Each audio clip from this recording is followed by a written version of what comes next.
friends. Welcome back to English Classes Online. My name is Benjamin.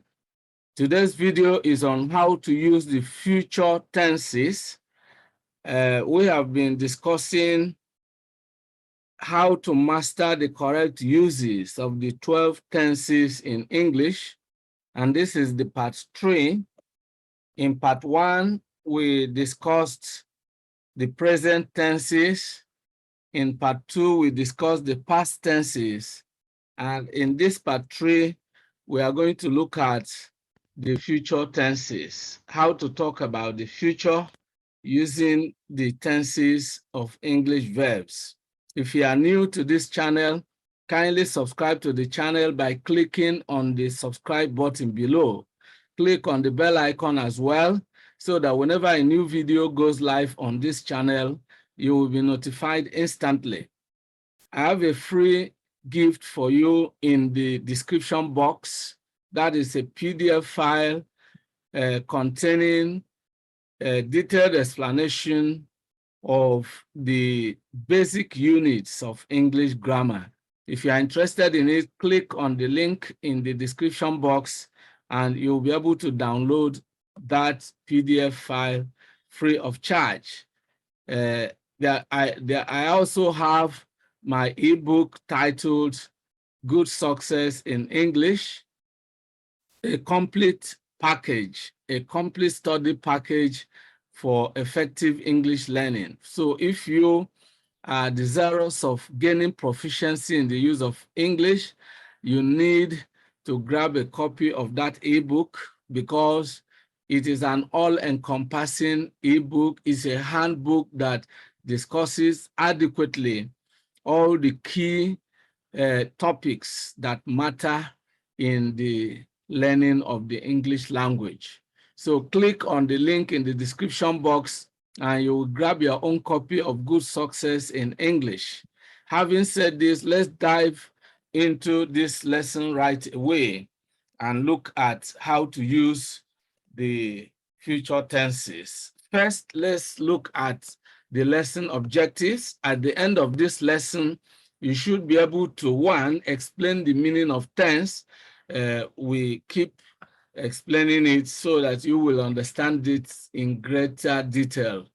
2, identify the past tenses. Well, here we are talking about the future tenses. Find the future tenses in English. And 3, use the future tenses of verbs correctly in English sentences. So now, what is tense? Tense is the form of the verb that indicates the time or duration of an action or state of being. Of course, we have explained this, but we are just looking at it once again. Then tenses at a glance, we have 4 types of tenses: simple, continuous, perfect, and perfect continuous. And then these are looked at, with regard to the 3 time frames: present, past, and future. So we looked at the present tenses, and we've looked at the past tenses. Today, we are going to look at the future tenses. Now, looking at the verb write, the simple present is write, the simple past is wrote, the simple future is will write. So when you look at the future continuous, we'll be writing. Future perfect will have written, excuse me. Future perfect continuous will have been writing. So we are going to look at this in greater detail. Now let's begin to look at the uses of the various future tenses, beginning with the simple future. The simple future tense expresses what will happen after the present. Anytime from now is the future. There are a number of ways of expressing future time. The most important of them are using will and shall, then combining it with the main verb. For example, the US president will visit Nigeria tomorrow. Will visit. You see, so in this case, we are combining will with the main verb, all right? Then another way is to say, to use going to, like I am going to, he is going to, they are going to, or we are going to, plus the main verb. For example, the US president is going to visit Nigeria tomorrow, is going to. So these are ways of, expressing the future or talking about the future. Let's look at will and shall. Will and shall of, often contracted in speech, especially after pronoun, to form positive form and won't negative form, all right? So will and shall function as modal auxiliaries and also as auxiliaries of the future. The modal and future functions of will and shall are often confused, as most people find it difficult to distinguish between them. Of course, I have delivered a lecture in which I discussed the communicative functions of the modal verbs or modal auxiliary verbs, if you like. So that actually discusses the functions of the various auxiliaries, including will and shall. All right, but today we are dealing with the future tense. So let's look at how we can use this. All right. Let's look at how we can use them. Now we can use them in prediction. We can use them in predicting what will happen in the future, talking about what will happen in the future. To make a prediction about the future or to simply say what we think will happen. For example, Henry will get the job. Who do you think will win the presidential election? I think Jonathan will win, for example. All right? Barcelona will beat Real Madrid tonight, just to make a simple prediction. Now, prophetic utterance. You shall receive power after the Holy Ghost is come upon you. In this case, we are using shall.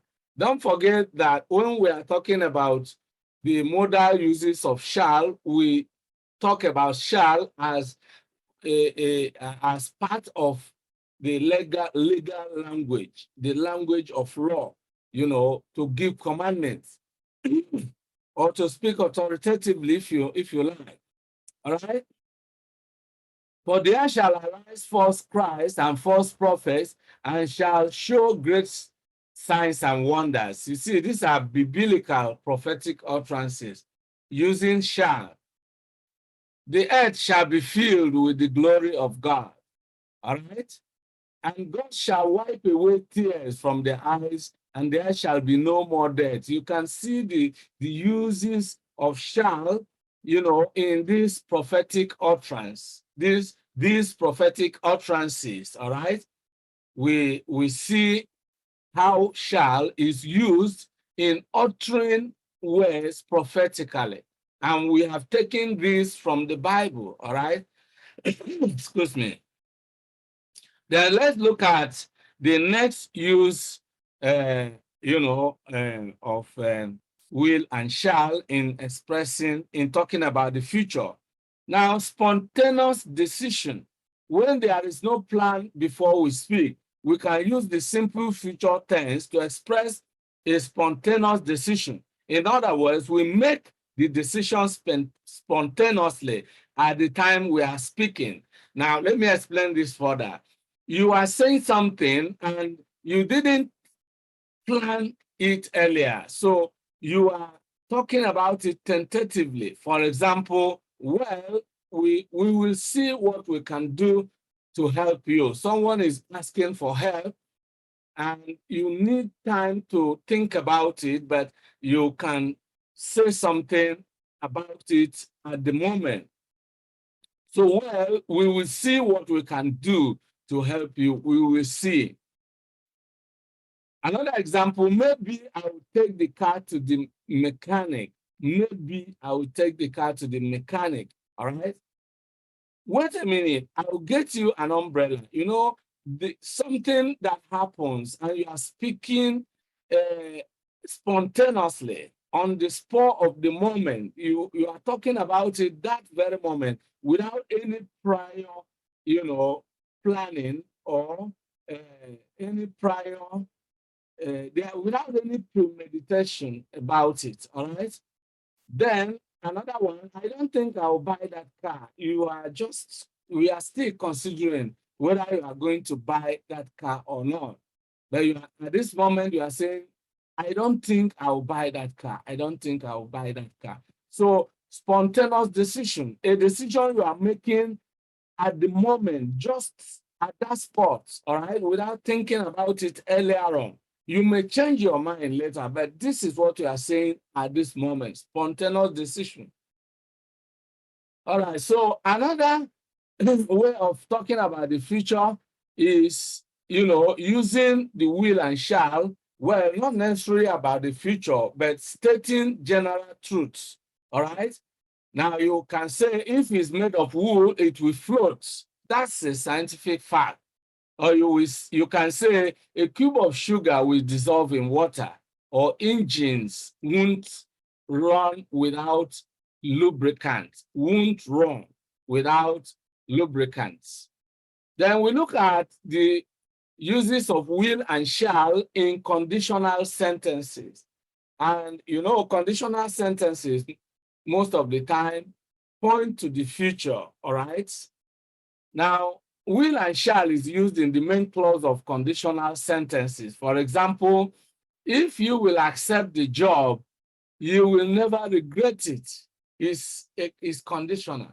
If you will accept the job, you are being offered the job, and then someone is telling you, if you accept the job, you will never regret, all right?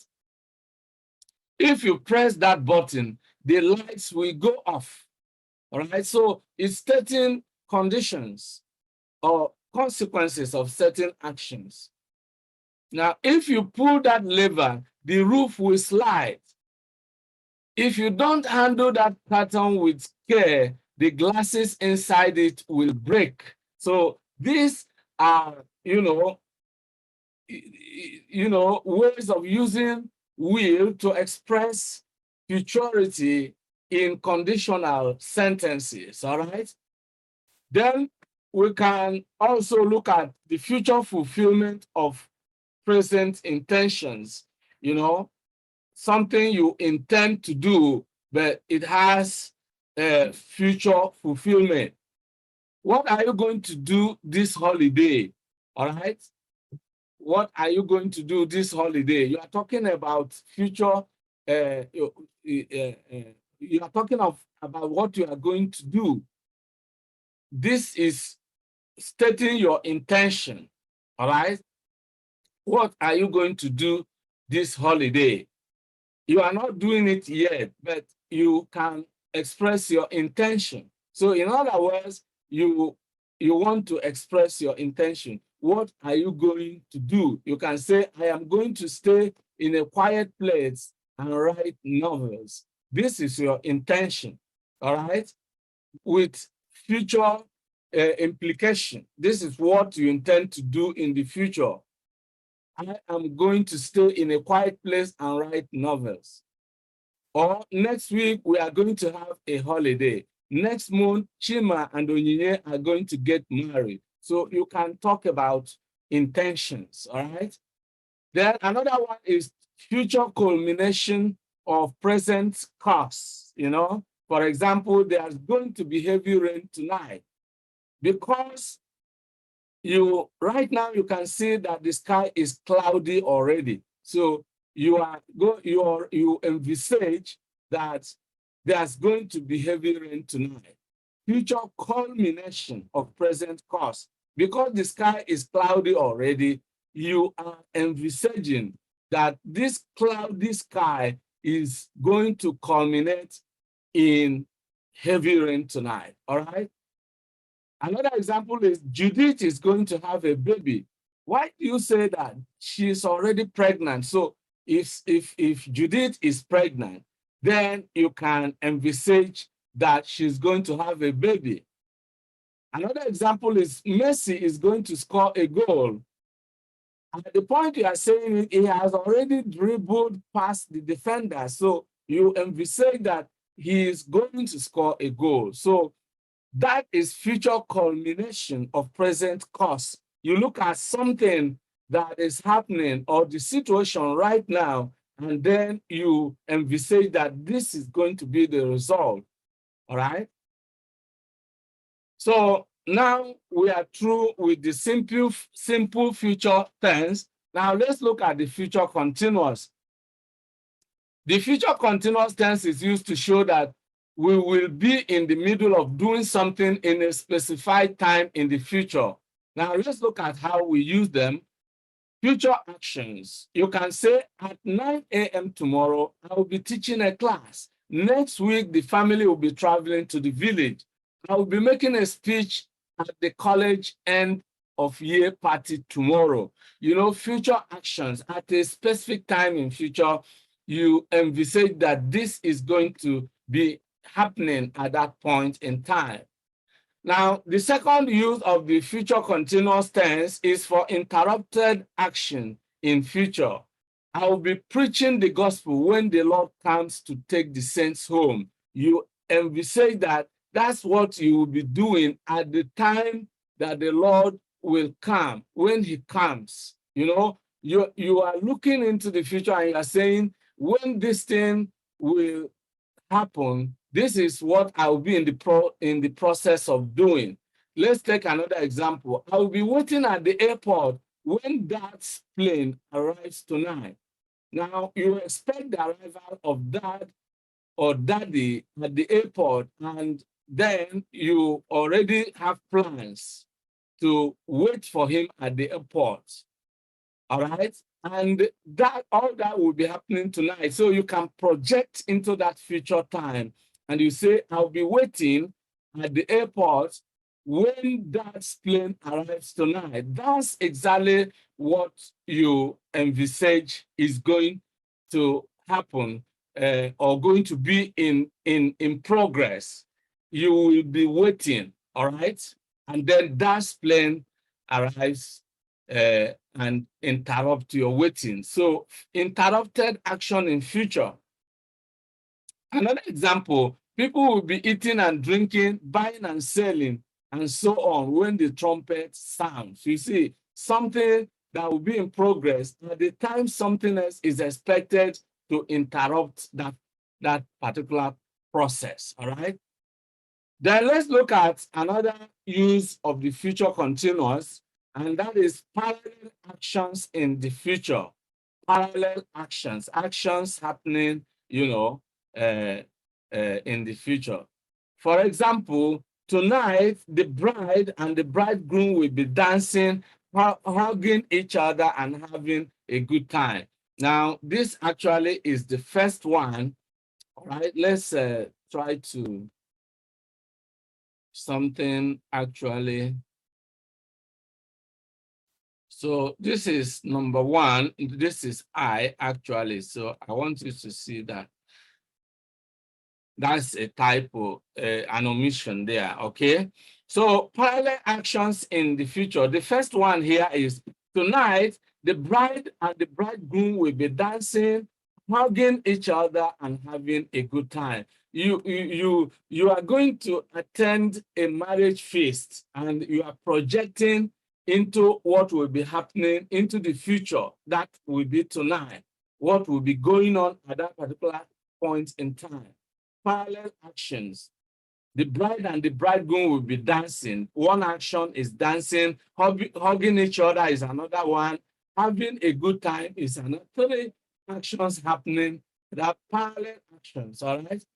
Then the second example, some will be relaxing inside the air-conditioned rooms while others walk in the sun, all right? So you see, there are actions happening probably at the same time, simultaneously, or at different times, but you are looking at them, you are juxtaposing them, all right?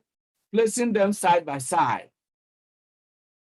Now, the next one, Julian will be washing the clothes while Jane cooks the food. You see, that is also another way of looking at parallel actions in the future.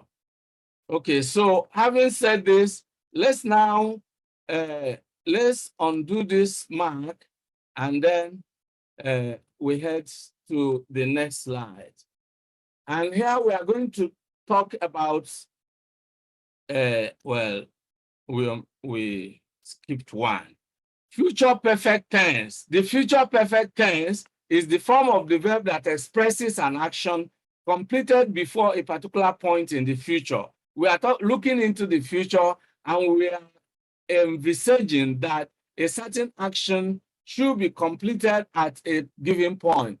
All right, so we form that with will, shall, have, and then the past participle. For example, we have completed the project. All right, then you can also use a combination of going to with am, is, or are, then combine that with have and past participle. For example, is going to have completed the job. Now let's look at the future perfect tense as it can be used. First, we can talk about action completed before something in the future. For example, it is used to show that something will happen before another action or before a given time in the future. For example, the train will have left before you get to the train. Someone is leaving quite late, and you know the time the train is scheduled to depart. So you say, well, at this point that we are leaving, you won't be able to catch the train. The train will have left before you get to the station. Another example, the meeting will have started before Mr. Williams arrives. Probably his car has broken down on the way and needs to be fixed, or something else is expected to delay his arrival. The meeting will have started before Mr. Williams arrives. Another example, by next year, I will have completed my house. You are looking into the future, and you know the progress of the building, the construction, and you say, by next year, I will have completed my house.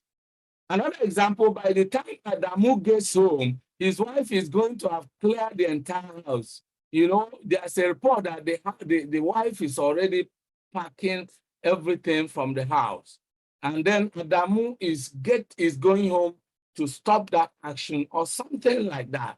And you say by the time Adamu gets home, his wife is going to have cleared the entire house. Excuse me. Another example, by 7 p.m. tonight, Uncle Ben will have arrived. He's being expected. All right? Now, another way in which we can use the future perfect tense is to talk about duration before something else in the future. That's a period of time is expected to have elapsed before something else we are expecting in the future. For example, by January, I will have worked in this organization for 5 years. The period of 5 years will have been completed before that time. By January, I will have worked in this organization for 5 years. Another example, Mr. Jones will have been in Nigeria for 10 years by the time he leaves. Now, let's look at it from this angle. The time of his leaving the country has already been made known. And then you have made the calculation. The time he came into the country and the time he is expected to leave. And so you can arrive at this conclusion. Mr. Jones will have been in Nigeria for 10 years by the time he leaves. Another example, by Friday, Emeka is going to have had my laptop for 2 weeks.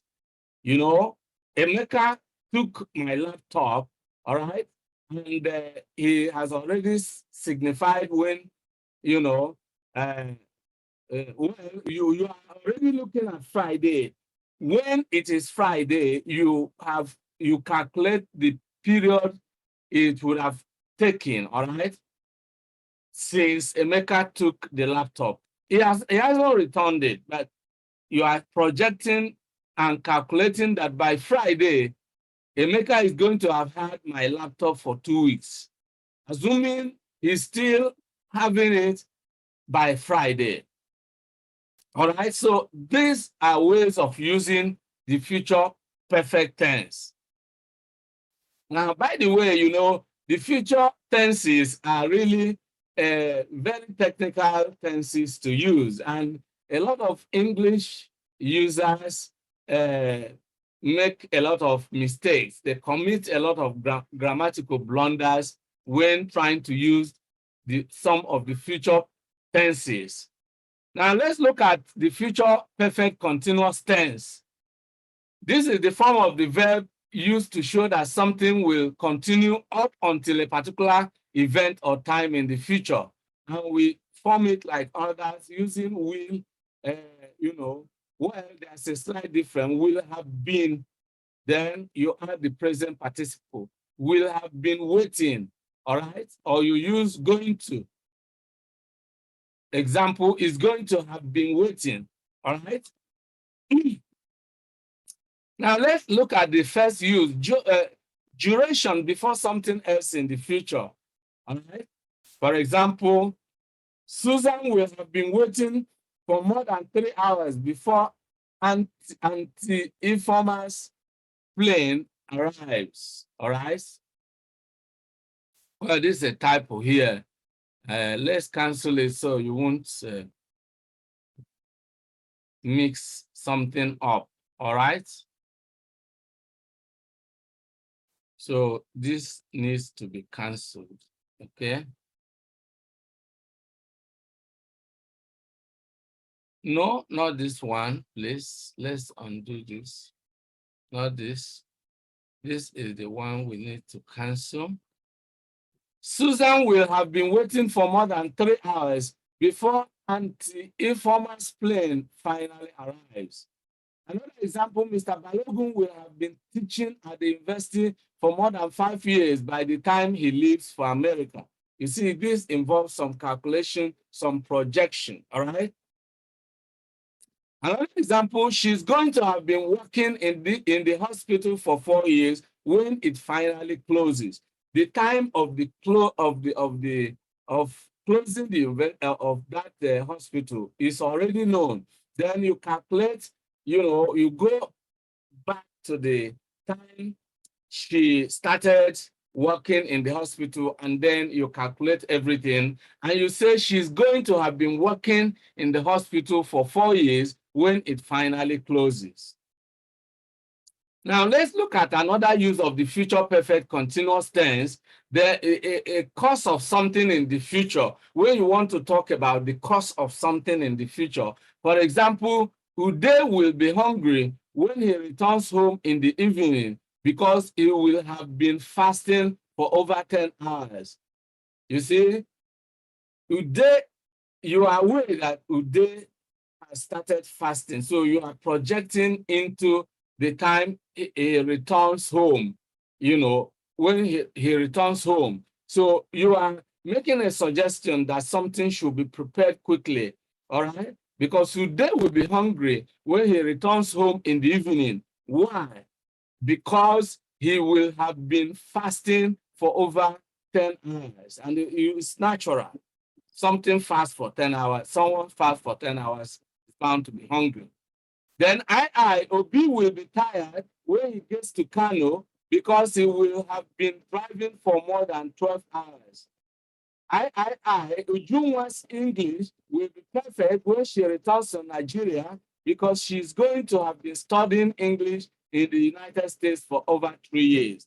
Now, with this, we have come to the end of this particular video. We have been looking at the uses of the future tenses, and of course, you will agree with me that we have done justice to this topic.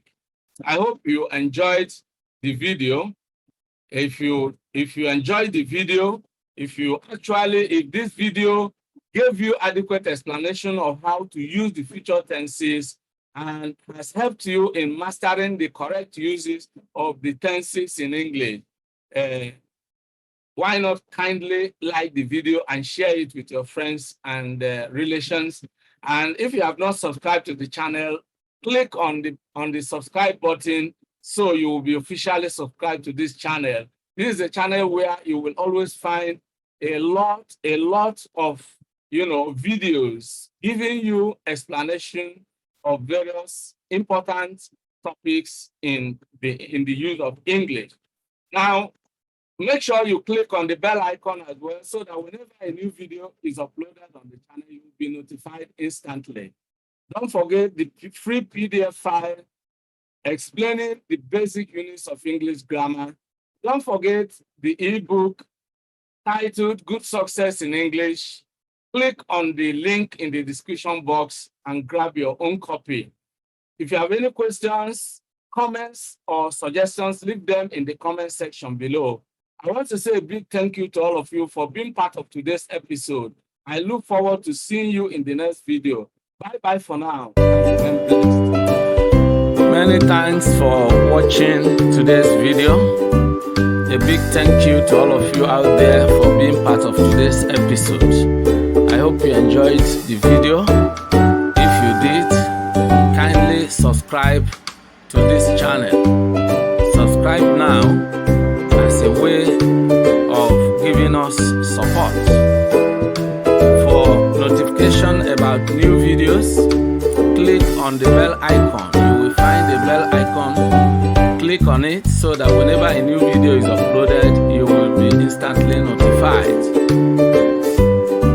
If you have actually enjoyed the video, like and share the video with your friends and relatives.